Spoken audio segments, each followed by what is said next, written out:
Benoît a dû expliquer un petit peu rapidement, là, et j'en dirai pas plus, ce que sont les mathématiques, ce qu'on appelle les mathématiques discrètes. Les mathématiques discrètes sont les mathématiques qui s'intéressent aux objets simples du type fini ou énumérable. Donc on part avec les objets finis, qui peuvent avoir une certaine complexité, mais qui peuvent être finis comme des graphes, ou des familles finies de nombres entiers. Et puis l'objet le plus simple après qu'on peut étudier, ce sont des suites de symboles pris dans des alphabets finis. C'est vraiment l'objet le plus simple de type infini que l'on puisse étudier. Bien. Alors le titre de l'exposé d'aujourd'hui est là-haut sur le tableau. C'est un titre en forme d'énigme. En fait, l'énigme, on va la résoudre assez rapidement. Et c'est juste une invitation à étudier une suite qui va nous emmener dans divers domaines des mathématiques que j'espère laisser à un niveau compréhensible. Donc, la question de départ n'est pas la réponse à la question n'est pas le but final de l'exposé, mais c'est plutôt un prétexte pour aller se promener dans divers sentiers mathématiques. Alors, on va quand même commencer par examiner cette question. Est-ce que cette question qui est là-haut, donc 1, 0, 0, 1, 0, 1, 1, 0, 0, 1, 0, 1, 0, 0, 1, 0, 1, je la connais bien cette suite-là, est-ce que cette question posée ainsi a un sens? Est-ce que ça a un sens de dire le chiffre suivant, quel est le chiffre suivant? Alors, c'est pas du tout évident que cette question ait un sens. Parce que si j'avais tiré des 0 et des 1 avec une pièce en notant 0 quand je le trouvais pile et 1 quand je trouvais face, j'aurais pu sortir une suite de nombres et il n'y aurait eu aucune raison de la prolonger par un 0 ou par un 1. C'était une suite qui n'aurait pas eu a priori de structure. Par contre, si nous arrivons à déceler dans cette suite de 0 et de 1 une structure, nous pourrons tomber d'accord entre nous, et on pourrait expliquer les choses de façon plus profonde, nous pourrons tomber d'accord entre nous sur la façon de prolonger cette suite si nous avons trouvé une règle cohérente pour la décrire. Alors, pour illustrer ce que je viens de dire là, je vais commencer par deux exemples beaucoup plus simples. Donc, je vais oublier quelques instants cette suite, et je vais prendre cette suite-là, que vous pouvez lire, que je lis avec vous, 0, 0, 1, 0, 0, 1, 0, 0, 1, 0, 0, 1, 0. Bon. Donc là, la structure semble à peu près évidente. Ça ressemble à des petits exercices qu'on peut donner, qu'on donnait peut-être dans le temps, pendant les 3 jours, pour voir quelle était la capacité intellectuelle des futurs recrues de l'armée. Bon, là, on voit tout de suite une structure périodique qui s'impose à l'œil. C'est la structure périodique où on répète 0, 0, 1. Donc là, la réponse est claire. On prolonge en répétant toujours 0, 0, 1, 0, 0, 1, 0, 0, 1. Bon, tout le monde admettra que c'est la réponse la plus simple à la question posée et c'est la bonne. Un autre exemple, qui n'est pas non plus très compliqué.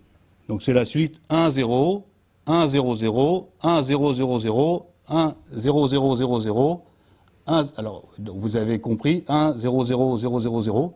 Donc c'est 1 suivi d'un 0, suivi d'un 1 suivi de 2 0, suivi d'un 1 suivi de 3 0, suivi d'un 1 suivi de 4 0, 1 suivi de 5 0. Qu'est-ce qu'on attend? On tombera tous d'accord là-dessus. Un 1 suivi de 6 0. Hein? Bon. Je pense que là, ça semble la réponse adéquate. Bon, alors maintenant revenons à notre exemple, parce que notre exemple, évidemment, il est un peu plus compliqué que ça. Bien que ce soit une suite très célèbre qu'on va décrire, notre exemple est un peu plus compliqué que ça. Donc je la répète ici. La question peut être posée, quelle structure peut-on déceler dans cette suite de 1 et de 0, cette suite finie pour l'instant, de 1 et de 0 qui est écrite là? Bon. Si j'étais dans l'acte pédagogique, je devrais vous laisser réfléchir à cette question un certain temps, faire des suggestions, échanger, etc. Mais là, je suis dans le cadre d'un exposé avec un temps limité de parole, donc je vais vous donner une solution assez rapidement. Je ne peux pas vous faire des exercices aujourd'hui. Donc, je vous propose de regarder cette suite-là. Si vous avez réfléchi avant de venir dans la salle, ça sera intéressant. Sinon, simplement vous me suivez. Je regarde cette suite en regroupant les termes par groupe de 2. Donc je vois que dans cette suite, il y a deux types de groupes. Il y a le groupe 1, 0 et le groupe 0, 1. Donc j'ai colorié en rouge les groupes 1, 0 et en bleu les groupes 0, 1. Bien. Maintenant, le groupe 1, 0, je vais l'appeler 1, mais je vais l'appeler U comme 1. Et le groupe 0, 1, je vais l'appeler Z comme 0. Et qu'est-ce que je vois? Je vois la suite U, Z, Z, U, Z, U, U, Z. Z. Et il se trouve que c'est exactement le début de la suite dont j'étais parti. Si je relis la suite dont j'étais parti au départ, je trouve en 1 ce qui correspond à U, 0 qui correspond à Z, et je trouve U, Z, Z, U, Z, U, Z, Z. Donc j'ai reproduit la suite, du moins partiellement, parce que je l'ai contractée, j'ai reproduit la suite dont j'étais parti par ce codage. Et donc ça me suggère de prolonger cette suite de U et de Z suivant la règle donnée au-dessus. Donc ça me suggère de prolonger les 1 et les U et les Z, c'est-à-dire les 1 et les 0, suivant la règle qui est tout en haut. Et je trouve une suite de U et de Z. Ce qui est simplement la suite de 1 et de 0 recodée par 1 et 0, par U et Z. Vous voyez, donc on est parti de suite, on a compressé l'information en quelque sorte, et on a retrouvé au moins sur un bout plus court la même suite. Donc on utilise cette règle-là. Et maintenant que j'ai fait ça, je peux redécoder, c'est-à-dire je me rappelle maintenant que le U c'était un 0 et que le Z c'était 0, 1. Et donc je réécris ma suite en dessous. Et qu'est-ce que j'ai fait? J'ai prolongé ma suite, en fait j'ai doublé sa longueur, et suivant une règle qui est tout à fait claire et reproductible. Donc, ce qui se passe si vous regardez ce tableau-là, c'est que cette suite a la particularité. Alors, évidemment, là, pour l'instant, je manipule des suites finies. Donc, la taille des objets dont je parle varie en longueur. Mais la suite a la particularité de se contenir elle-même. C'est-à-dire que si vous regardez la suite qui est en bas, et si vous faites un zoom en vous éloignant, vous perdez un peu d'information, le 1, 0 devient un 1, et le 0, 1 devient un 0. Ben, vous vous éloignez, mais vous voyez toujours le même objet. Au contraire, si vous vous rapprochez, vous imaginez, vous vous rapprochez, et vous refaites ce qu'on a fait là, c'est-à-dire vous remplacez le 1 par un 1, 0, et vous remplacez le 0 par un 0, 1, en faisant un zoom grossissant, vous allez revoir le même objet. Donc ça, c'est ce qu'on appelle une propriété d'autosimilarité. Donc la suite qui nous intéresse, que j'ai essayé de vous décrire très rapidement là, et je ne pouvais pas partir d'un exemple beaucoup plus long à cause de la taille de l'affiche et du titre qui était imposé pour l'exposé. La suite qui nous intéresse contient une image d'elle-même quand on change d'échelle. Donc c'est exactement ce qu'on a expliqué. J'ai dit, on regroupe les termes 2 par 2, on observe deux types de blocs, et l'organisation de ces blocs est donnée par la suite elle-même dont on était parti. Donc c'est une propriété qu'on appelle en mathématiques d'autosimilarité. C'est-à-dire que c'est un objet qui possède des images de lui-même à différentes échelles. Voilà, donc on va donner quelques exemples d'objets autosimilaires, même si ce n'est pas l'objet principal de l'exposé. Un objet autosimilaire, c'est un objet tel que si vous faites des zooms grossissants, et puis vous rétablissez à l'échelle normale, ben vous voyez toujours la même chose. L'exemple le plus simple est évidemment une droite. Une droite mathématique, si vous prenez une loupe et que vous la regardez, vous voyez toujours un trait droit. Puis vous pouvez toujours grossir, vous verrez toujours un trait droit. Une droite, c'est l'objet le plus simple qui soit autosimilaire.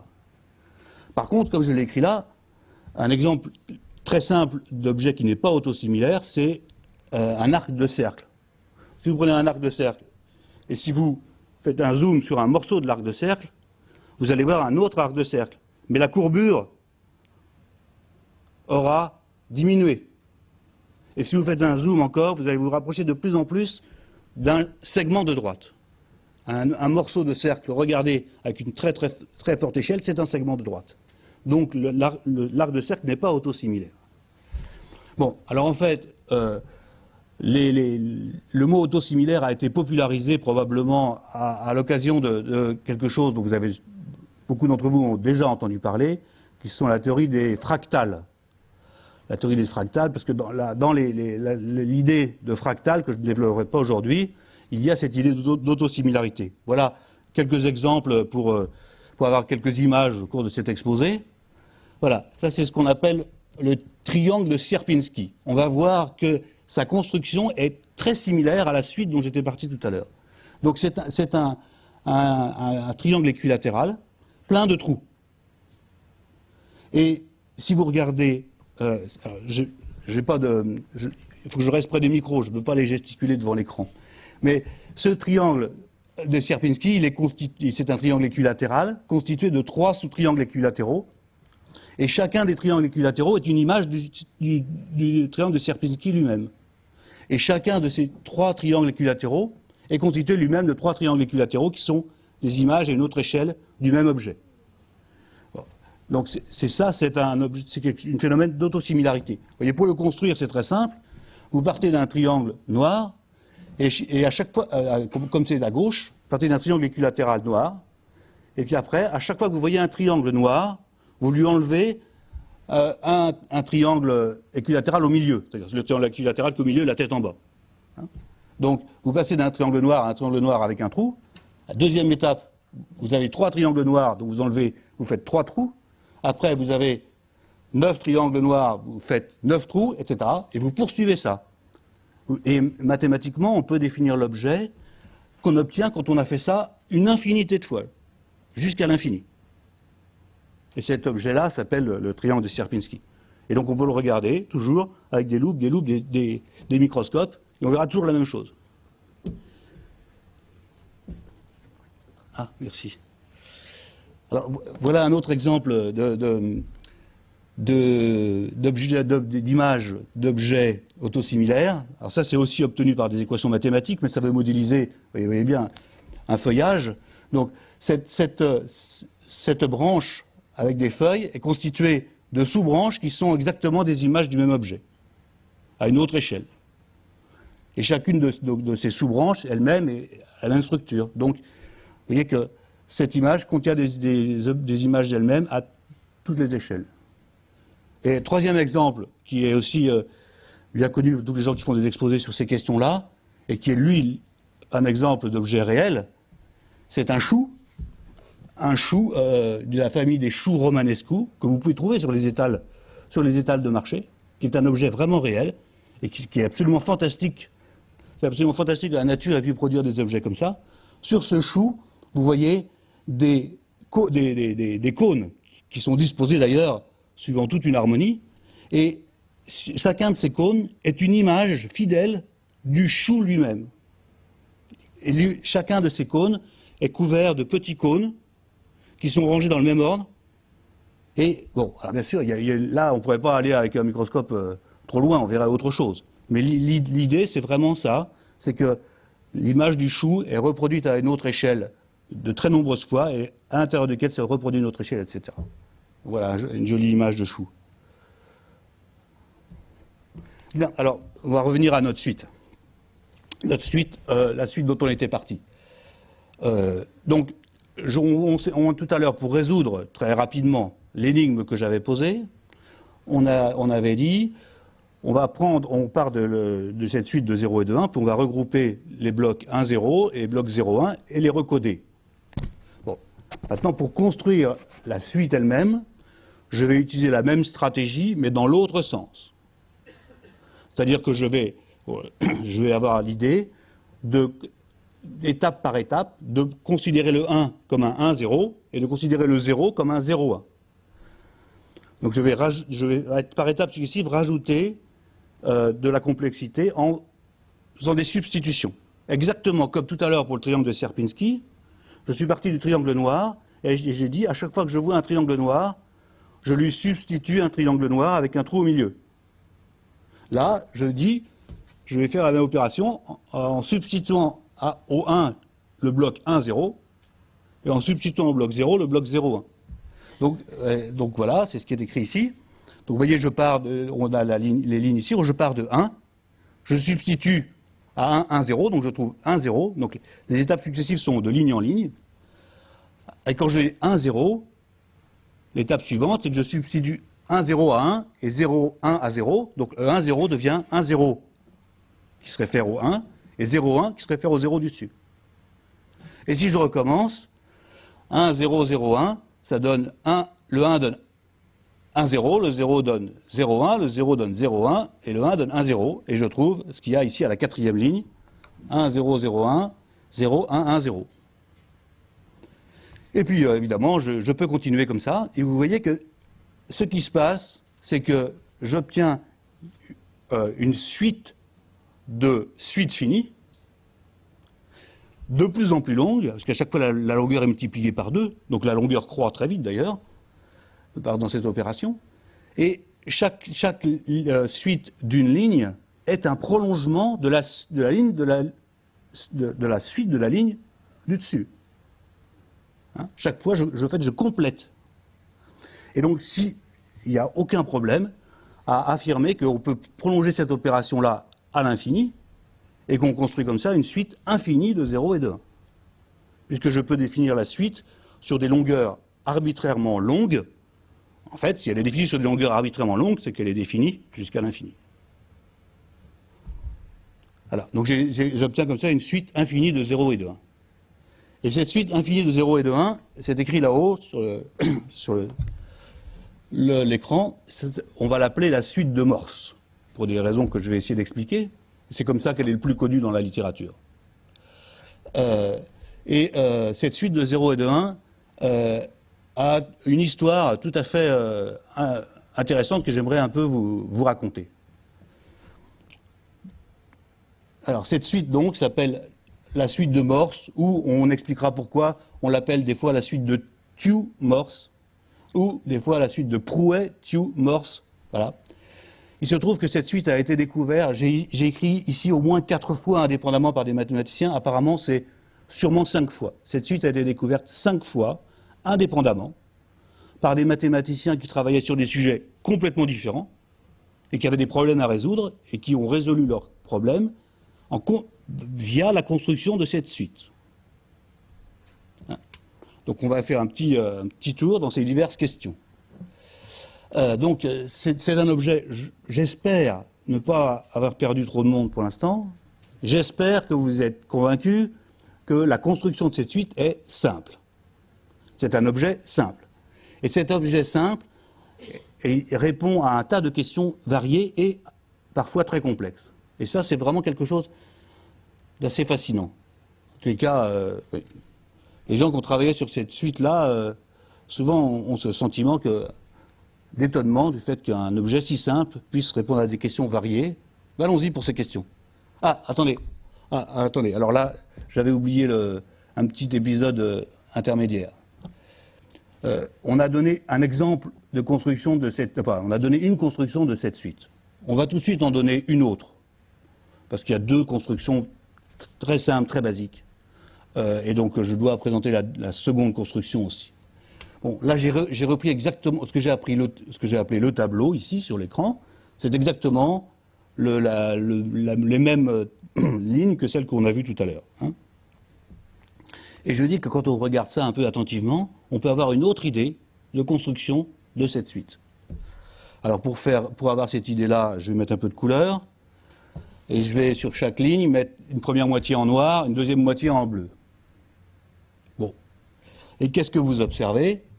Vous observez que sur chaque ligne, vous avez un mot, sauf la première, il n'y a qu'un 1. Sur toutes les autres, vous avez un mot, j'appelle ça un mot, vous avez une suite de 1 et de 0 noir, et une suite de 1 et de 0 bleu. Et la suite bleue est exactement la suite noire dans laquelle vous avez inversé les 1 et les 0. Vous avez simplement inversé les 1 et les 0. Donc, évidemment, le 1 la deuxième ligne c'est 1, 0, la troisième ligne c'est 1, 0, et en bleu 0, 1. Et la quatrième ligne, vous voyez, vous avez un mot noir, puis vous changez les 0 et les 1, vous l'écrivez en bleu à côté. Et comme ça, on peut poursuivre. Et c'est exactement un mode de construction qui est tout à fait différent de celui qu'on a vu tout à l'heure, mais qui donne le même résultat. Mais qui est tout à fait différent. On pourrait expliquer pourquoi. Si j'ai des questions là-dessus, je pourrais expliquer pourquoi. C'est tout à fait différent. Donc, vous voyez, ça c'est ce qu'on appelle la construction par miroir, le plus souvent quand on parle de ça. Donc, sur chaque ligne, le mot noir est exactement le mot de la ligne précédente, et le mot bleu est le mot miroir du mot noir. J'appelle mot miroir le mot dans lequel on a remplacé les 1 par des 0 et des 0 par des 1. Bien. Et on peut démontrer que, donc, de la même façon, cette construction-là, on peut la prolonger autant qu'on veut, donc on dispose de notre suite sur des longueurs arbitraires. Bien, voilà. Donc maintenant, on va démarrer un petit voyage historique, au moins avec quatre acteurs. Ce sont 4 personnes qui, dans le cadre de travaux mathématiques, ont inventé ou découvert, alors ça ce sera un débat que je ne lancerai pas aujourd'hui, savoir si on invente les objets mathématiques ou si on les découvre, mais bon. Hein, donc 4 personnes ont inventé la suite de Morse pour répondre à leurs problèmes. Donc le premier, au moins d'après ce qu'on connaît, peut-être il y a eu des oublis dans l'histoire, mais le premier c'est M. Eugène Prouhet, qui était mathématicien français, et qui a publié une note au compte-rendu de l'Académie des sciences en 1851, sur un problème que je vais essayer de vous décrire. Le deuxième, c'était Axel Thiou, qui était un mathématicien norvégien, qui s'intéresse beaucoup à des problèmes de combinatoire. Le troisième, c'est Marston Morse, voilà, un mathématicien qui, en 1921, s'intéressait au système dynamique. Et le quatrième dans ma liste, c'est Max Euwe, je ne sais pas très bien prononcer ça, un Hollandais qui essayait d'étudier les propriétés du jeu d'échecs. Bon, je vais prendre l'usage habituel et appeler cette suite, la suite dont je vous ai parlé jusqu'à présent, je vais l'appeler la suite de Morse. Bien que le tableau là vous montre que quand je vais parler de la suite de Morse pour Eugène Prouhet, c'est un anachronisme incorrect. Hein. Mais bon, voilà, on va quand même l'appeler la suite de Morse, ça permettra de ne pas avoir un nom trop long à transporter. Alors, on va commencer par le travail de Prouhet. Le travail de Prouhet, c'était un travail d'arithmétique. L'arithmétique, c'est simplement, disons, là, l'étude des nombres entiers naturels. Les nombres 1, 2, 3, 4, 5, 6, etc. Et Prouhet se posait la question, je pense, sans aucune idée d'application. Hein, c'était simplement par jeu mathématique. Il se posait la question, comment peut-on séparer une famille de nombres? On se donne une famille de nombres, comment est-ce qu'on peut la séparer en 2 parties équilibrées? Alors ça c'est une question vague, c'est pas une question posée de façon correcte mathématiquement, c'est une question vague. Donc il faut préciser ce qu'on appelle équilibré. Donc qu'est-ce que c'est que 2 familles de nombres équilibrées? Alors là je suis obligé de faire un peu de vocabulaire mathématique, il n'y en aura pas tout le temps, il va y avoir des passages un peu moins, à l'air un peu moins rebutants peut-être pour ceux qui... Mais, voilà. Je vais donner 2 nombres entiers, 2 ensembles de nombres, E et F, 2 ensembles finis de nombres entiers. C'est vraiment des objets très simples, nos nombres entiers. Et puis je vais me donner un entier K positif qui jouera un rôle qu'on va comprendre rapidement. Et je dirais que, je lis la définition avec vous, les ensembles E et F sont équilibrés.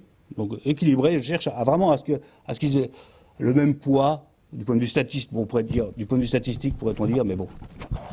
Donc les ensembles ES sont équilibrés à l'ordre K, si déjà ils ont le même nombre d'éléments, si la somme des nombres qui apparaissent dans E est égale à la somme des nombres qui apparaissent dans F,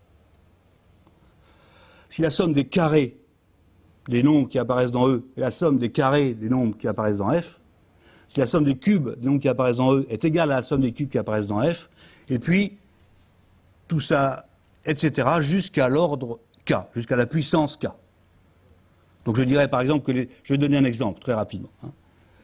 Donc je dirais dans ce cas-là que les ensembles sont équilibrés, au sens quand je regarde les sommes des nombres et les sommes de leur puissance, je trouve des choses égales. Alors le mieux c'est de donner un exemple, et voilà l'exemple qui avait été trouvé par Prouhet d'ailleurs. Voilà deux ensembles de nombres entiers. L'ensemble qui contient les nombres 1, 4, 6, 7, 10, 11, 13, 16. Et l'ensemble qui contient les nombres 2, 3, 5, 8, 9, 12, 14 et 15. Bon, je prétends que ces deux ensembles sont équilibrés à l'ordre 3, suivant ma définition précédente. Ils ont chacun 8 éléments, donc ils ont le même nombre d'éléments. Si je fais la somme des éléments de l'ensemble de gauche et la somme des éléments de l'ensemble de droite, je trouve le même nombre, 68. Donc si vous êtes très fort en calcul mental, vous pouvez vérifier instantanément ces affirmations. Si j'ajoute les carrés des nombres qui apparaissent dans l'ensemble de gauche, je trouve le même nombre que la somme des carrés des nombres qui apparaissent dans l'ensemble de droite. Ma calculette me dit que c'est 748. De même pour les cubes, la somme des cubes à gauche est égale à la somme des cubes à droite. Et donc ces deux ensembles sont équilibrés à l'ordre 3. Bon, voilà. C'était un problème que se posait Prouhet. Ça a été considéré comme suffisamment, pas ce cas particulier, il avait le problème en général. Ça a été considéré comme suffisamment intéressant pour être publié au compte-rendu de l'Académie des sciences. Bon. Cette solution a été découverte par Prouhet. Alors il s'est posé une question générale, donc il a eu une réponse générale. Et cette réponse générale, il l'a obtenue par la suite de Morse. Évidemment que ça ne s'appelait pas la suite de Morse, mais par la suite, je l'appelais moi la suite de Morse. Si, donc les nombres, vous voyez mes deux ensembles ici, 1, 4, 6, 7, 10, 11, 13, 16. Si je reviens un peu en arrière, vous me permettez de revenir un peu en arrière, voilà, là j'ai ma suite de Morse, là, qui est là. Vous pouvez regarder par exemple à la ligne 5 de ce tableau. Vous avez exactement 16 chiffres, des 0 et des 1. Les emplacements où vous voyez des 1 sont exactement 1, 4, alors attendez, parce que là, par cœur, j'ai du mal. Là. C'est exactement ce qu'on attend, quoi. Hein. Hop, hop, hop. Ah, c'est déjà, alors c'est 1, 4, 6, 7, 10, 11, 13 et 16. C'est les rangs, la liste des rangs. Et c'est exactement les nombres entiers qui formaient mon ensemble E. Donc la suite de Morse, à moins à cette étape-là, m'a permis de partager les entiers entre 1 et 16 en deux sous-ensembles disjoints, équilibrés à l'ordre 3. Et donc c'est cette suite qui m'a donné la solution. Et c'est bien comme ça, quand on retraduit un peu les choses, que Prouhet avait résolu le problème. Donc les nombres 1, 4, 6, 7, 10, 11, 13, 16 sont exactement les rangs entre 1 et 16 où la suite de Morse prend la valeur 1. Les autres sont les rangs où la suite de Morse prend la valeur 0. Donc il y a un théorème, hein, voilà. On le lit ensemble, mais bon, c'est pas très important disons, pour la suite, d'avoir bien enregistré le théorème, mais soit n un nombre entier positif, alors le 16 n'est pas là par hasard tout à l'heure, le 16 c'est une puissance de 2 évidemment. Donc soit n un nombre entier positif, on regarde l'ensemble des nombres entre 1 et 2 puissance n, correspondant à des rangs où la suite de Morse prend la valeur 1. Et on note cet ensemble de nombres E. Et les autres nombres entre 1 et 2 puissance n, on les note F. On les réunit dans un ensemble qu'on note F. Et on peut démontrer, c'est pas difficile, une fois qu'on sait que c'est ça qu'il faut démontrer, que les ensembles E et F sont équilibrés à l'ordre n-1. Donc l'application précédente, c'était le cas où n était égal à 4. Bon, alors voilà, maintenant je vous suggère un exemple d'application de ce théorème de Prouhet. Le théorème, je prétends qu'on peut appliquer le théorème de Prouhet dans un certain nombre de situations où on a besoin d'interclasser deux listes de gens qui ont été classés indépendamment, ou alors de séparer un groupe de personnes qui ont été classées en deux groupes équilibrés. Par exemple, si je dispose d'un groupe, j'aurais dû dire d'une liste, je dispose d'une liste de 128 athlètes, classés, du plus performant au moins performant. Et je souhaite les partager en deux équipes équilibrées, deux équipes qui vont s'affronter. Là, ce que me suggère le théorème de Prouhet, pour faire ce partage, c'est d'utiliser la suite de Morse. C'est-à-dire d'aligner tous les 128 athlètes en face de la suite de Morse, et de mettre dans la même équipe tous ceux qui seront en face d'un 1, et dans l'autre équipe tous ceux qui seront en face d'un 0. Bon, c'est une suggestion. Voilà. Ce sont les mathématiques appliquées au sport. Voilà. Bon, ça c'était donc l'arithmétique. Et c'était le premier exemple historique. Donc maintenant on va changer radicalement de domaine et on va passer à la combinatoire. Et on va s'intéresser au problème des répétitions dans un texte. Alors, bon, il va falloir qu'on précise un peu la question. Simplement, je commencerai par cette remarque générale. Si j'écris un long texte avec notre alphabet qui est un alphabet fini, les répétitions de mots sont inévitables, parce qu'on n'a qu'un nombre fini de mots à notre disposition. Si on écrit un très long texte, il y a des mots qui apparaîtront plusieurs fois. Bon, ça c'est une trivialité, on va dire. Maintenant, dans quelle mesure les répétitions consécutives sont évitables ou inévitables? Donc on va expliquer ça. Avec répétition consécutive, c'est répéter deux fois la même chose d'affilée. Donc on va précisons cette question. Donc c'est la question des répétitions consécutives. Alors, on va définir un peu de vocabulaire. Faut pas, ça va être très simple. On va avoir un alphabet A. Alors, tout à l'heure, pour nous, l'alphabet, ça va être simplement 0 et 1. Il y aura deux lettres. Mais a priori, posons le problème un peu général. On a un alphabet A. Donc c'est un ensemble fini de symboles. On peut penser à des lettres. Hein. C'est l'alphabet. Un texte, ce qu'on appelle un texte, c'est une suite de symboles, donc une suite d'éléments de l'alphabet. Suite, pour nous, peut être finie ou infinie. Ce sera un texte. Et un mot, c'est une suite finie. C'est un morceau de texte, c'est une suite finie de symboles de l'alphabet. Bon. Et je dirais qu'un mot apparaît dans un texte, le mot M apparaît dans le texte T, si il y a exactement ce qu'on attend, il n'y a pas de surprise dans cette définition, c'est-à-dire s'il y a un bloc consécutif de symboles du texte T qui représente le mot M. On voit le mot M dans le texte T. Bien. Alors, par exemple, j'ai pris un exemple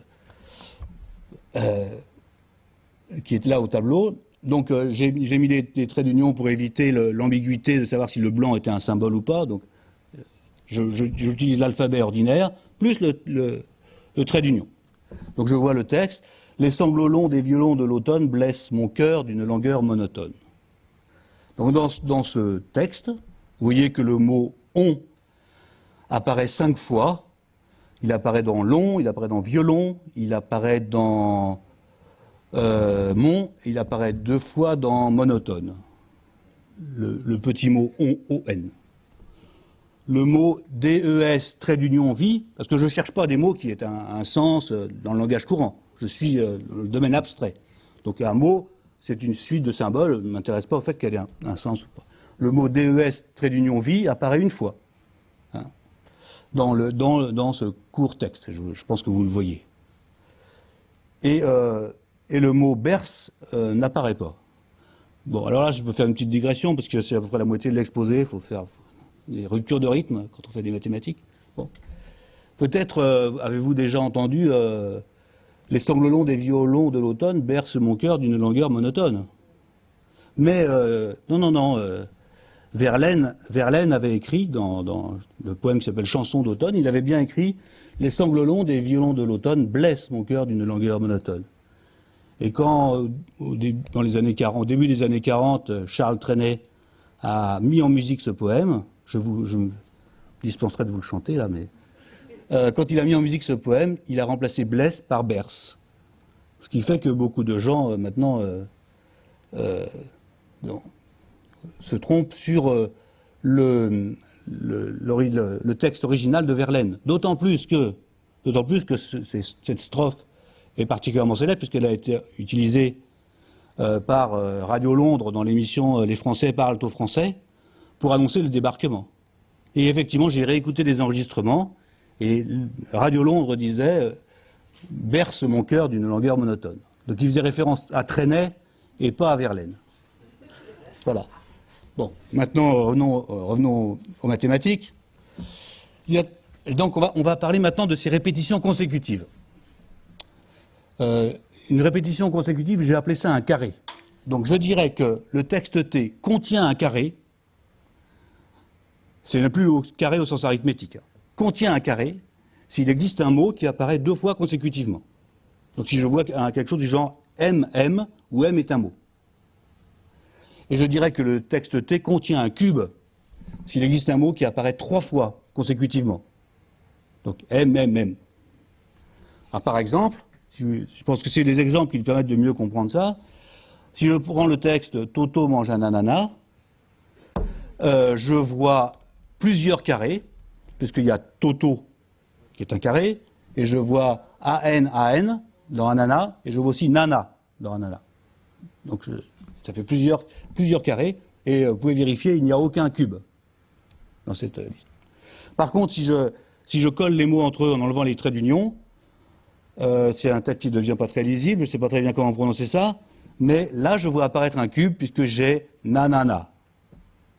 C'est un texte, et dans ce texte j'ai le cube nanana. D'accord? Donc vous avez compris ce que c'est qu'un carré et ce que c'est qu'un cube.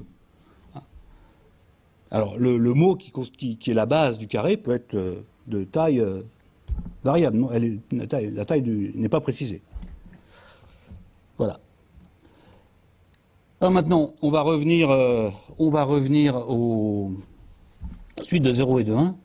Et j'aurais dû couper ma présentation en 2 morceaux là, mais on va se revenir aux suites de 0 et de 1. Et c'est très facile de voir, petit exercice, que si vous prenez que 2 symboles dans votre alphabet, vous n'avez que 2 lettres dans votre alphabet, vous êtes obligé d'avoir des carrés. Dans tout texte qui a au moins une longueur 4. Parce que si vous écrivez, vous avez les 2 lettres 0 et 1, si vous interdisez les carrés, vous écrirez 0, je vais pouvoir mettre un 0 après, je vais mettre 1, je pourrais mettre un 1 après, je vais mettre 0, mais après je peux mettre un 1, donc je mets 0, 1, 0, 1, et j'ai formé un carré. 0, 1, 0, 1. Donc tout texte de longueur au moins 4 sur 2 lettres contient des carrés. Là, le problème est réglé. Le problème que se posait Thiou. Par contre, Thiou se posait la question, est-ce qu'il est possible de construire un texte infini sur 2 symboles, qu'on aime bien baptiser nous 0 et 1, est-ce qu'il est possible de construire une suite infinie sur 2 symboles qui ne contient aucun cube? Et c'est pas une question évidente. D'ailleurs, il était assez fier de son théorème, qui est écrit là, la suite de Morse ne contient aucun cube. Il a publié ça dans un article en 1906, je crois. Donc c'était un travail tout à fait sérieux, et c'est pas du tout évident. D'une part, de découvrir cette suite, et après, infini. Et après, de démontrer, c'est pas très difficile, mais non, quand même, si on ne le sait pas, de démontrer que cette suite ne contient pas de cube. Donc la suite de Morse ne contient aucun cube. Et il se trouve que Thiou, dans son article, explique qu'il s'est posé cette question de façon purement gratuite. Et il ne cherche pas à justifier le fait que ça puisse servir à quelque chose. Et je pense qu'il ne pensait pas que ça puisse servir à quelque chose. Il y a beaucoup d'exemples en mathématiques qui sont comme ça. Et en fait, ce papier, cet article, on dit beaucoup papier maintenant, cet article de Thiou est un des articles fondateurs de toute une théorie mathématique qui s'appelle la théorie combinatoire des mots, et c'est une théorie qui intéresse beaucoup l'informatique. Donc ce travail gratuit, entre guillemets, du mathématicien se trouve après être réintégré dans tout un domaine des mathématiques qui a de nombreuses applications. Bien. Alors, je ne veux pas rentrer dans les détails parce que qu'il faudrait un peu plus de mathématiques et un peu plus de temps. Mais dans la foulée, tu as aussi construit une suite sur 3 symboles qui ne contient aucun carré. Je vous ai dit tout à l'heure, sur 2 symboles, les carrés sont inévitables, tout de suite. Mais sur 3 symboles, on peut construire un texte infini qui ne contient aucun carré, aucune répétition de 2 mots consécutifs identiques. Et pour faire ça, il a réutilisé la suite de Morse sous une forme astucieuse.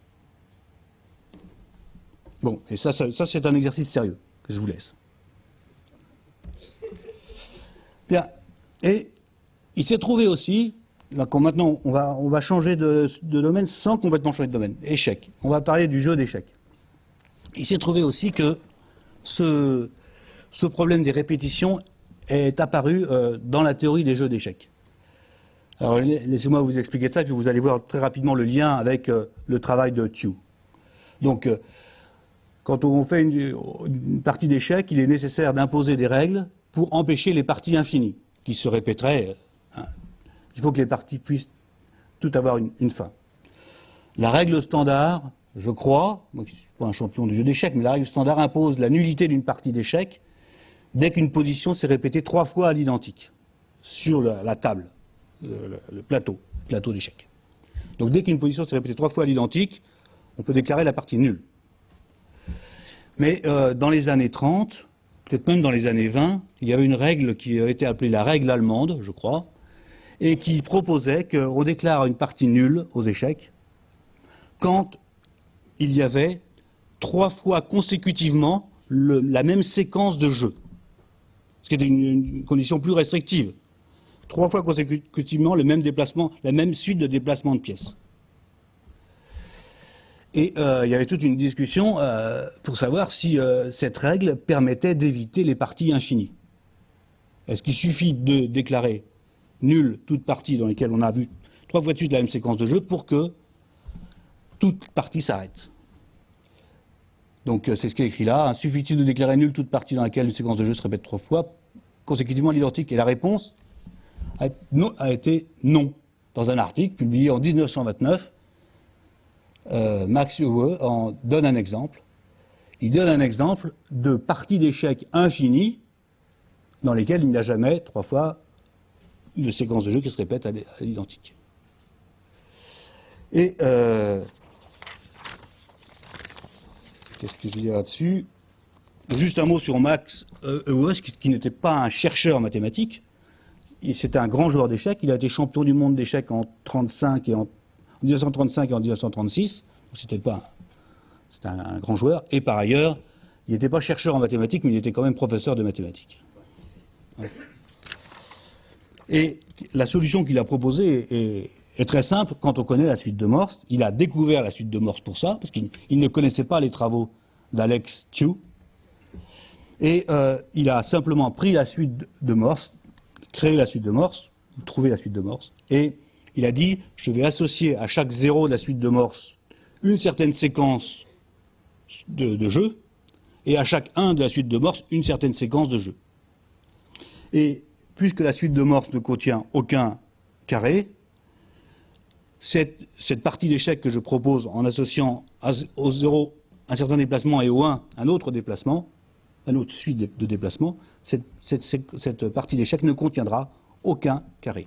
Alors, après ça, le déroulement du jeu est particulièrement insignifiant ou particulièrement peu intéressant. Hein. Une fois qu'on a eu cette idée, vous voyez ce qu'il fait, par exemple, au 0, je ne sais pas si vous voyez correctement sur l'écran, au 0, il associe un mouvement des 2 cavaliers, les blancs sortent un cavalier, les noirs sortent un cavalier, le blanc rentre son cavalier, le noir rentre son cavalier. Ça fait une séquence de jeu, on est revenu à la position de départ. Ça c'est pour le 0. Et pour le 1, on fait la même chose, mais avec les autres cavaliers. Bon, c'est pas très intéressant, sauf que vous pouvez faire ça à l'infini en suivant la suite de Morse, et jamais il y aura de cube là-dedans. Donc la partie, suivant la règle allemande, suivant ce que j'ai appelé la règle allemande tout à l'heure, cette partie d'échec ne se terminerait jamais. Donc la règle allemande n'était pas bonne en l'occurrence. Bien. Je change complètement de sujet maintenant, et je vais passer à de la géométrie. Donc on a fait de l'arithmétique, de la combinatoire, maintenant on va faire de la géométrie. Alors, on va parler de courbes sur des surfaces.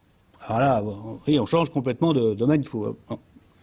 C'est ça le charme de cette suite de Morse. Mais une surface, c'est ce que vous pouvez imaginer. Hein, c'est un objet de dimension 2 dans notre espace ambiant.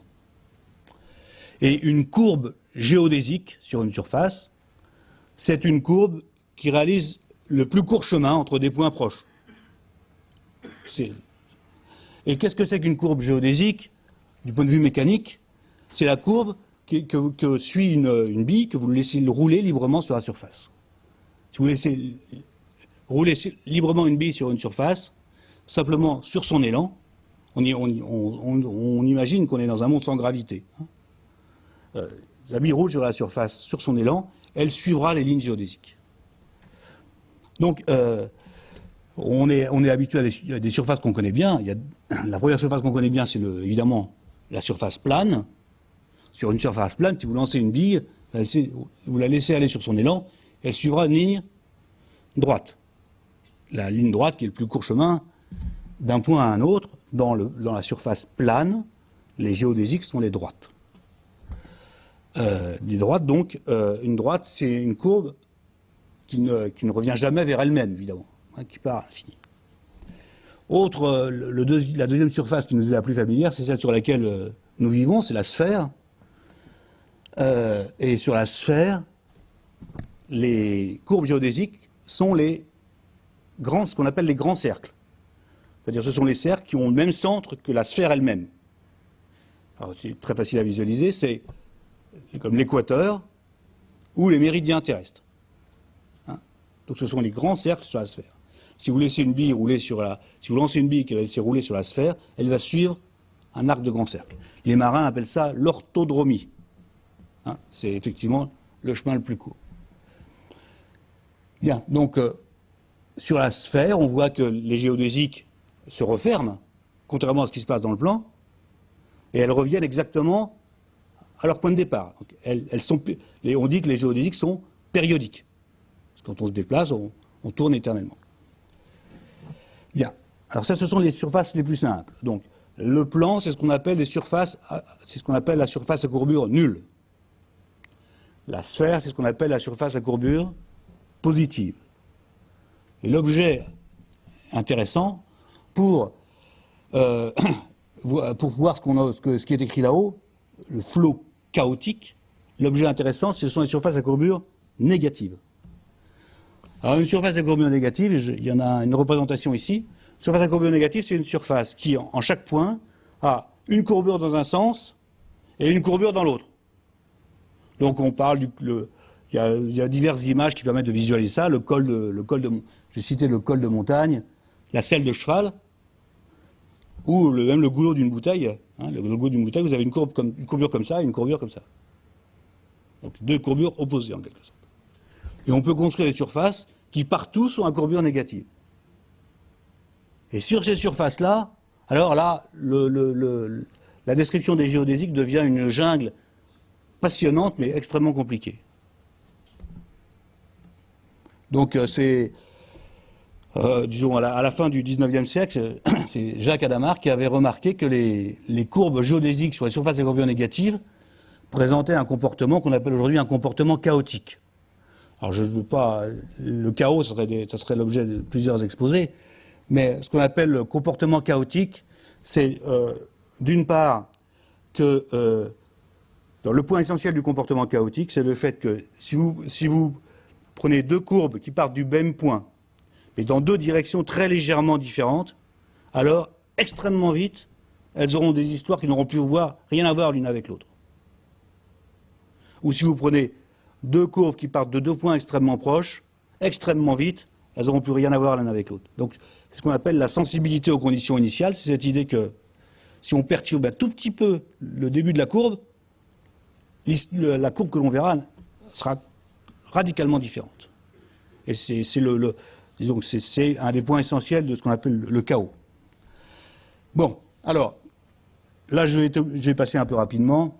Il se trouve que Morse, donc c'est le Morse qui a donné son nom à la suite de Morse, Marston Morse, a établi un un dictionnaire entre les géodésiques sur une surface à courbure négative, qui sont des objets continus, ce sont des courbes sur une surface.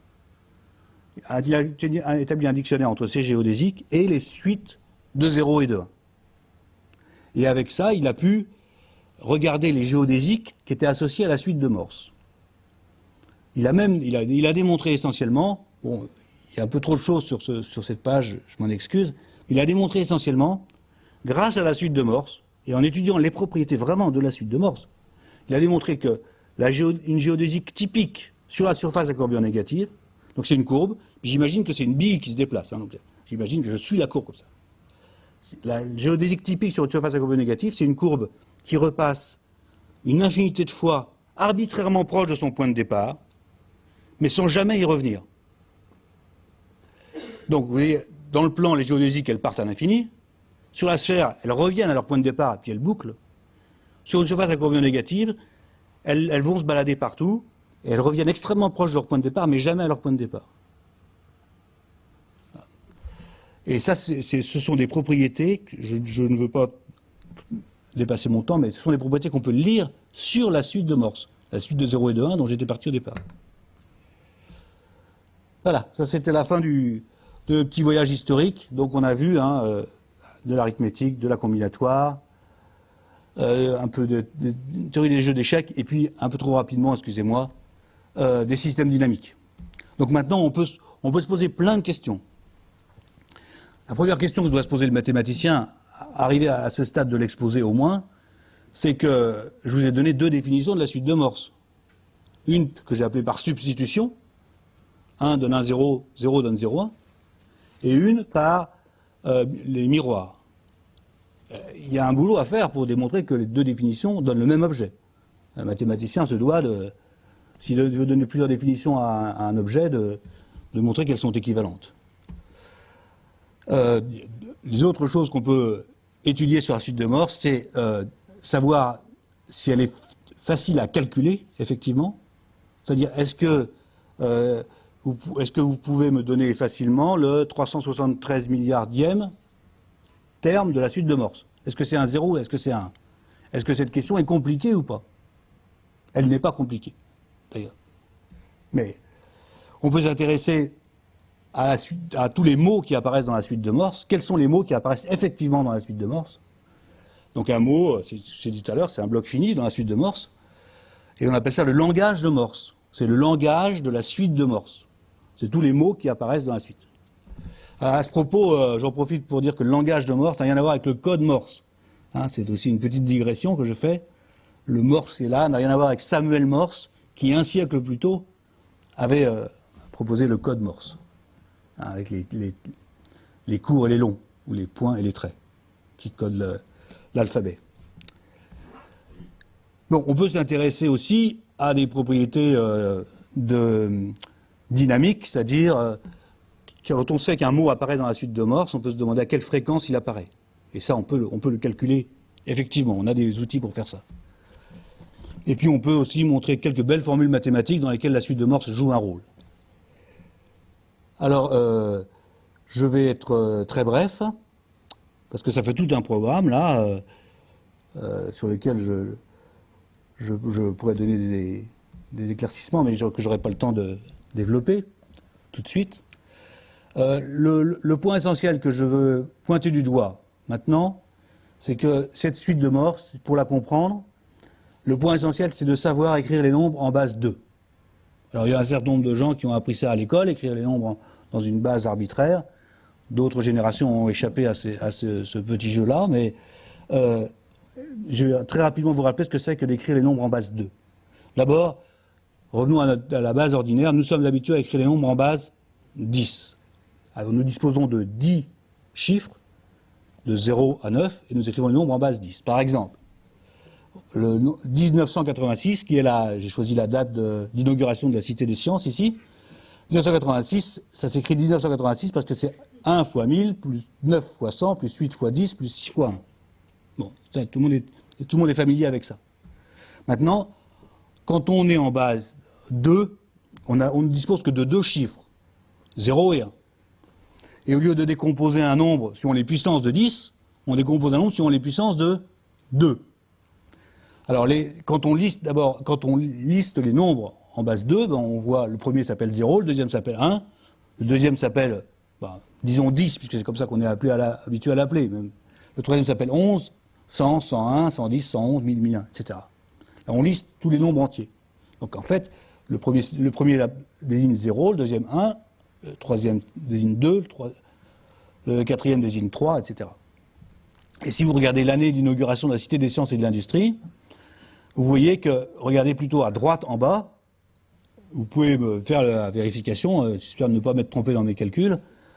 1986, ça s'écrit 2 puissance 10, 2 puissance 10 c'est 1024, plus 2 puissance 9, plus 2 puissance 8, plus 2 puissance 7, plus 2 puissance 6, plus 2 puissance 1. Ce qui fait qu'en base 2, l'année d'inauguration s'écrit en écrivant 5, 1, suivi de 4, 0, suivi de 1 et d'un 0. Ça, c'est l'écriture d'un nombre entier en base 2. Et on peut écrire tous les nombres comme ça. Et c'est quelque chose d'extrêmement courant, puisque c'est comme ça que les ordinateurs codent les nombres entiers, en base 2, en utilisant 2 symboles. Bien. Donc, on pourrait dire que la Cité des Sciences a été inaugurée en l'an 11 milliards 111 millions 10. Voilà. Et maintenant, je reviens une seconde sur la suite de Morse. Je l'ai réécrit encore une fois, cette suite de Morse qu'on a déjà vue assez souvent depuis 1 heure. Simplement, j'ai mis un peu de couleur. Je vais appeler 1 le 0, le premier 1 qui est à gauche. Je vais l'appeler le terme d'ordre 0 de la suite de Morse. Donc, le terme d'ordre 1, c'est 0, le terme d'ordre 2, c'est 0, le terme d'ordre 3, c'est 1, le terme d'ordre 4, c'est le terme rouge, c'est 0, et le terme d'ordre 5, c'est le terme bleu, c'est un 1. Hein? Donc je compte les ordres, mais en partant, il y a une petite subtilité en partant de 0, pas en partant de 1. Le premier terme, c'est le terme d'ordre 0. Et voilà une nouvelle définition de la suite de Morse, qui est en fait la bonne définition pour travailler en mathématiques. La suite de Morse va nous dire, pour un nombre n, va nous dire si ce nombre n s'écrit en base 2 avec un nombre pair ou avec un nombre impair de 1. Donc quand j'écris un nombre entier n en base 2, je l'écris comme une suite finie de 0 et de 1. La suite de Morse va me dire si le nombre de 1 est pair ou impair. Donc, le terme d'ordre n de la suite de Morse est un 1 s'il y a un nombre pair de 1 dans l'écriture en base 2 du nombre n. Hein, donc si je dispose du nombre écrit en base 2, j'ai qu'à compter le nombre de 1 qui apparaît et je regarde s'il est pair ou impair. Et le terme d'ordre n, donc la suite de Morse est à 0 s'il y a un nombre impair. Donc par exemple, si je reviens une seconde en arrière, si vous regardez l'année d'inauguration de la Cité des Sciences et de l'Industrie, vous voyez que dans son écriture, il y a 6, 1. Ce qui m'indique que le terme d'ordre 1986 de la suite de Morse est un 1, puisque 6 est pair. Et ceci est remarquable parce que ça nous indique aussi que on dispose d'algorithmes extrêmement performants pour calculer les termes de la suite de Morse. Rien n'est plus simple, en particulier avec un ordinateur moderne, d'écrire un nombre en base 2, et donc la suite de Morse pour des nombres arbitrairement grands est très facile. Le terme d'ordre très grand donné dans la suite de Morse est très facile à déterminer. Voilà. Donc c'est ça alors ça fait, vous allez me dire, ça fait une troisième définition. La substitution miroir est celle-ci. Mais c'est par l'intermédiaire de celle-ci qu'on arrive à montrer que les deux autres sont équivalentes. Voilà. Donc on peut donner un sens précis à l'idée que la suite de Morse est une suite automatique. Je passe là-dessus. Il y a quelques jolies formules. On peut aussi réfléchir aux fréquences dans la suite de Morse. Je passe aussi là-dessus. Et je voudrais simplement terminer par, en guise de conclusion, par un point qui peut vous étonner. J'espère que ça vous étonnera un peu, parce que moi, ça m'étonne moi-même. C'est que, je vous ai dit, la suite de Morse est un objet simple à définir. Je vous ai dit, ça fait 170 ans qu'elle est qu'elle est apparue sur le marché mathématique, qu'il y a des gens qui travaillent dessus. Et pourtant, cet objet si simple, je vous affirme qu'elle continue à faire l'objet de recherches actuelles. Il continue à y avoir des gens qui travaillent sur la suite de Morse. Et je vais même vous dire un exemple, parce que ça s'est trouvé comme ça, pas plus tard que la semaine dernière, dans le séminaire de recherche de mon laboratoire à l'Université de Tours. Nous avons eu un exposé du professeur Christian Mauduit, professeur à l'Université de Marseille, sur la suite de Morse, pour des résultats qui vont être publiés dans le journal Annals of Mathematics, qui est l'un des plus prestigieux journaux de recherche mathématique du monde, sinon le plus prestigieux.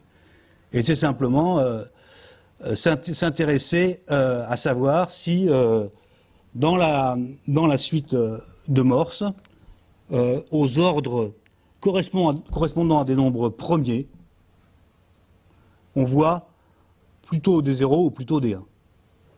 Et il a démontré que quand on regarde la suite de Morse, le nom des nombres premiers, on connaît les nombres premiers, ceux qui sont divisibles que par 1 et par eux-mêmes, regarde la suite de Morse, le nom des nombres premiers, on voit autant de 0 que de 1. Et ça, c'est considéré comme un tour de force mathématique récent. Voilà.